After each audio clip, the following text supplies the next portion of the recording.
Welcome to Facts TV News, where everything is true. Senior JDF officer at Center of Sexual Harassment Allegations being recalled from training overseas. The Jamaica Defense Force says the senior officer at the Center of the Sexual Harassment Allegations is being recalled from training overseas to enable further investigation and the appropriate disciplinary proceedings. In a statement on October 25th, Chief of Defense Staff of the JDF, Rear Admiral Antoinette Williams-Gorman, said she is strident in her stance against any act of sexual harassment involving any service member. The sexual harassment prevention policy was crafted during my tenure as Force Executive Officer in 2018. The current situation, involving multiple reports against the accused, is an indication that service members recognize that I am serious about any breaches against the sexual harassment prevention or any other policy. I can also confirm that based on the reports from the complainants, the senior officer at the Center of the Sexual Harassment Allegations is being recalled from training overseas to enable further investigation and the appropriate disciplinary proceedings. The complainants will be treated with respect. The information will remain confidential, and opportunities to victimize or mismanage the information will not be tolerated. I'm urging anyone that has information about this case or any other breach against any service member or JDF policy to come forward. The process only works efficiently with formal reports. Persons can call the Inspector General at 876-836-2158 or email the Inspector General at inspectorgeneral@jdf.mil.jm. Prime Minister Andrew Holness says development for former sugarcane lands in Bernard Lodge will be orderly. Prime Minister Andrew Holness said there will be orderly development of the former sugarcane lands in Bernard Lodge, St. Catherine. He points out that it is a view that the land should be cut up and given away especially to farmers. The Prime Minister states that he is not opposed to the idea, as he believes that as part of preparation for sugar and enslavement, government should take an enlightenment and proactive approach in ensuring that the average Jamaican gets access to land. In defending the Bernard Lodge Development Project, Mr. Holness says there is a comprehensive approach to national development and the government is undertaking developments that are holistic. Mr. Holness states that the land will be used for housing, agriculture, commerce, and education. He says over 1,000 acres will go to farmers and there will also be an agro-park. And we have reserved lands for light industrial development within the Bernard Lodge development. We have reserved land for an urban town center. We have reserved land for housing.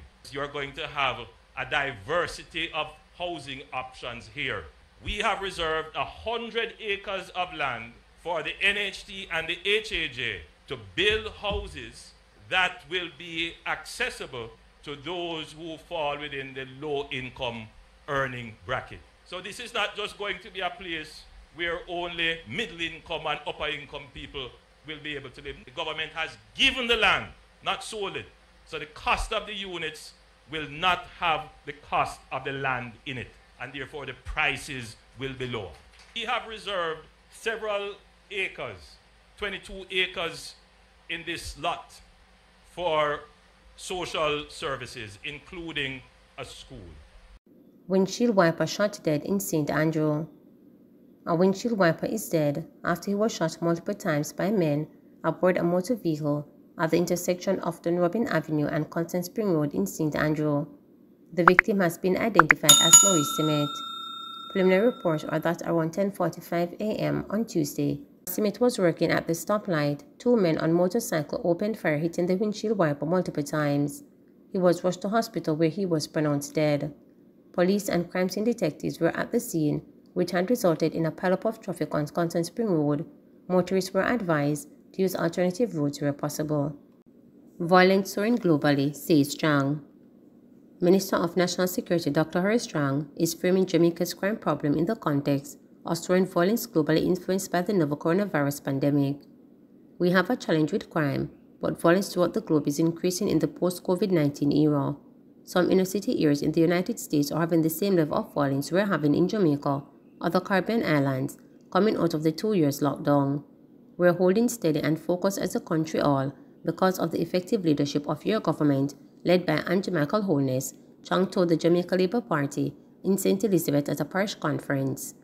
Dr. Chang, who is also the JLP's General Secretary, said that Holness-led administration is among the best in today's democracy. We have problems. We are not claiming to be perfect in any way, but we will tell you that we are the best. I am not telling you that we're perfect. We're not perfect. We're human and we can make mistakes too, but we are the best available, and not only the best in Jamaica, but among the best around today's in democracy, he said. Dr. Chang said the government has set its target to ensure it remains in power. We're going to deal with crime, but crime is not only the product of being unemployed and a lot of losing hope. We have to train our people to give them opportunities. Jamaicans want opportunity, he said. We have set the target. Come November 20, this Prime Minister will indicate to you the way forward, and we will go there with confidence and mobilize as a country to ensure that the Jamaica Labour Party will stay in government to take this country onto a permanent path of growth and improve quality of life for all people, he said. Dr. Chang said that fighting crime is difficult and requires strong policing. The crime is giving us a hard time, I accept that, but the two legs that we fight it on, we have to have good government, and we have to ensure we provide opportunity for our people to ensure that the young people have an opportunity to develop productive lives. But crime today and violence requires strong policing, he said. He said the government will not interfere operationally with the police. We are not using the police force as a political team. You and I know that. We in politics long time. We know how it goes. It used to be the Minister of National Security almost around the election for some party one time. Police was used as a tool of politics, he said. You cannot get security that way. You cannot get peace that way. You cannot get peace without fear in law enforcement. You cannot get peace without justice. Opportunity for young people, yes, but we cannot treat security as a personal political matter, he said. He said the country has been faced with crime problems for the past 2 decades. This government took a position to invest in the security forces and to build a system that will guarantee future good order in the country, but it is going to take time. It is 20 years we have been having a kind of crime we are talking about today in Jamaica, he said. JCSA at point in negotiations with government on public sector compensation review where it's ready to sign. The Jamaica Civil Service Association, JCSA, has indicated that it has reached a point in the negotiations with the government regarding the public sector compensation review where it is ready to sign. However, the JCSA is awaiting further deliberations by the umbrella group, the Jamaica Confederation of Trade Unions, before taking any further steps. JCSA President O'Neill Grant said many of the issues pointed out to the government have been resolved, with the parties coming to an agreement, while others are still being discussed. Among the issues agreed to is a guaranteed minimum increase in the net pay effective April 1, 2022. We reached a point that we would actually see the workers having an improvement in their take-home pay and some other conditions of employment. We have put in some protections for traveling officers in terms of the mileage they receive on their travels for the government, moving from $56 at current to $100 per kilometer. We have an assurance, a minimum guarantee from the government that all the public sector workers will see a minimum adjustment in their salary. Right now, that minimum looks like around 17.5% over a 2-year period, which we think, based on how the compensation review is structured, where the front loading of the salaries will be done at the onset, that will put the workers in a position to see a significant increase in year 1 of the compensation review. We have agreed on a situation where those workers in the alignment phase, whose salaries don't fit into a particular and that they will just have to call a special temporary allowance. And in the calculation of that temporary allowance, they are guaranteed 17.5% increase in net pay. There will be increases in each year, so there will be an increase only in terms of when the implementation of it will happen, when it is likely to take effect.